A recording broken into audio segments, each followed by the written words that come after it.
Buenos días, estimados estudiantes. El objetivo de este video es hacer una retroalimentación de la guía número 2 y toda su temática.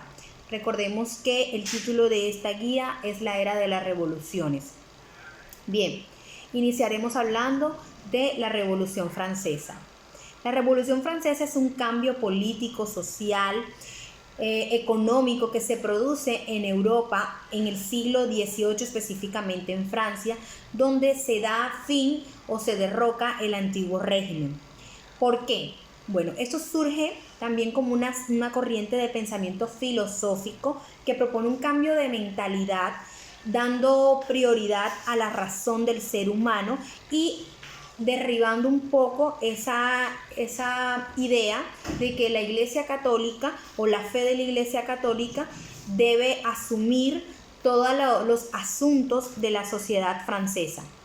Bien, este pensamiento es liderado por un grupo de pensadores filosóficos como Voltaire, Rousseau, Montesquieu, y estos promovieron un movimiento intelectual llamado Ilustración. Por otro lado, los principios básicos de la revolución son la igualdad, la libertad, la razón, y estos se propagaron por toda Europa y no solamente en Francia. Bien, entonces, en este suceso, en este contexto histórico de la Revolución Francesa, en Francia, los líderes políticos o quienes gobernaban Francia en este contexto es Luis XVI y su esposa María Antonieta. Cabe resaltar, como pudieron evidenciar en la película que les recomendé, que estos personajes endeudaron todo el país o el Estado con sus excentricidades en gastos y todos los excesos que estos pudieron tener con el presupuesto del Estado, y esto ocasionó el descontento social, y de ahí surgen la cantidad de ideas y de revueltas sociales en Francia.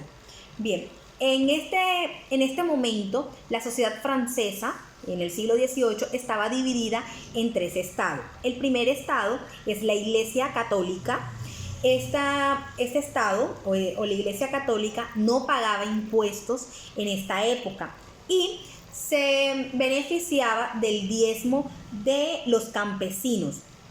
Y este presupuesto era producido por las cosechas de esta clase social. Luego, en el segundo estado está la nobleza o la aristocracia, como bien también la llamamos, la aristocracia o nobleza. Estos tampoco pagaban impuestos y eran los dueños de la tierra que los campesinos trabajaban. Bien, y que estos campesinos debían pagar un tributo por trabajar la tierra de la nobleza. Bueno, el primer estado y el segundo estado solo conforman el 3% de la población de Francia. El tercer estado el tercer estado está compuesto por la burguesía, los artesanos y los campesinos. ¿Quiénes eran la burguesía? Bien, la burguesía es una clase social que son ricos, comerciantes, hay otros que están compuestos por médicos, banqueros, pero que carecen de un control o que carecen de una participación política en la sociedad de Francia. Estos debían pagar un impuesto, y en los campesinos, como se los mencioné anteriormente, son aquellos que le trabajaban la tierra a los nobles. Bien, entonces, en París, cuando la precariedad de las que les hablé anteriormente y todas las excentricidades y los gastos que cometían los reyes, estas excentricidades y estos gastos excesivos provocó unas revueltas o el descontento social, y la población, el tercer estado, que es el 97% de la población, comienzan a manifestarse y se presentan en el Palacio de Versalles, en París, y comienzan a relevarse en contra de la monarquía. Y corre el rumor de que la reina, al descontento social o a las peticiones que hacía el pueblo, la frase que lanza es que coman pasteles. En términos coloquiales, lo que quiere decir esta frase es que no le importa lo que suceda al pueblo, que ella no tiene que ver en esos asuntos de su pobreza o de su descontento social. Entonces, ¿qué sucede aquí? La gente lo que hace es revolverse, revolucionarse más, ocasionando que el proceso o el descontento de la monarquía crezca más y el odio crezca más en contra de la reina y del rey. ¿Qué hace el rey como consecuencia de esto? Bueno, para levantar el déficit fiscal que está sucediendo en Europa en ese momento, es decir, toda la crisis económica, el rey declara al Estado en bancarrota. Bien, luego de que el rey se declarara en bancarrota y comenzaran a subir los impuestos para la población, el descontento sigue creciendo realmente y un grupo de revolucionarios son tomados presos y sigue aumentando el descontento social. Por lo tanto, las personas deciden hacer toma de Bastilla y es el acontecimiento que se llama como la toma de Bastilla. Bien, ¿qué es la toma de Bastilla? Es un acontecimiento que se da en 1789 en París. Contiene un valor simbólico realmente porque es la representación o representado el derrumbe del poder el poder que tenía la monarquía absolutista, y es como el inicio o es la apertura realmente de dicha revolución francesa. También hay que aclarar que también se dio la Asamblea Constituyente. La Asamblea Constituyente tiene una supresión del feudalismo, logró también el derecho de los hombres, la libertad de prensa, se da la nueva constitución, como es sabido, en 1791, y también se debilita el poder de la monarquía, es decir, el poder del rey se debilita y Francia pasa a una monarquía constitucional. ¿Qué quiere decir una monarquía constitucional? Una monarquía constitucional quiere decir que el rey ya no posee los poderes absolutos que anteriormente ejercía, sino que debe acoplarse bajo lo que dice una constitución. Es decir, que el poder está limitado a lo que dice la constitución de ese momento. Bien, también se organizaron revueltas en las puertas de Versalles. Versalles es el palacio. Apresan a los reyes, posteriormente apresan a los reyes y antes de huir a Austria.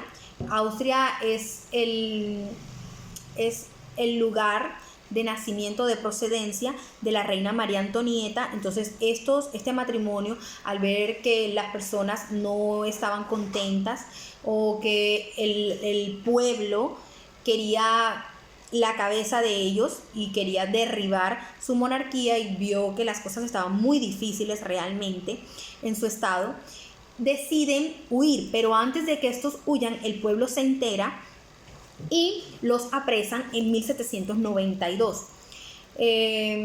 También hay que aclarar que después de este suceso, el pueblo pide la cabeza o guillotina a Luis XVI y posteriormente también llevan a la guillotina a María Antonieta.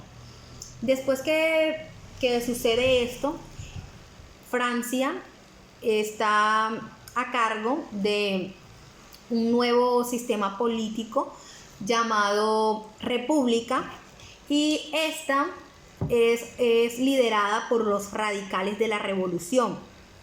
Cabe aclarar también que luego de este suceso de acabar con la monarquía, de guillotinar a los reyes, también el clero o todas las personas pertenecientes a la iglesia, que fueron un total de 10.000 a 40.000 personas guillotinadas, que no estaban de acuerdo con la revolución o que tenían un pensamiento antirrevolucionario, fueron guillotinados. Bien, luego entonces de que se produce la terminación de la monarquía absoluta y que los jacobinos de que se acaba la monarquía absoluta y que los jacobinos radicales y los girondinos moderados, estos toman el poder.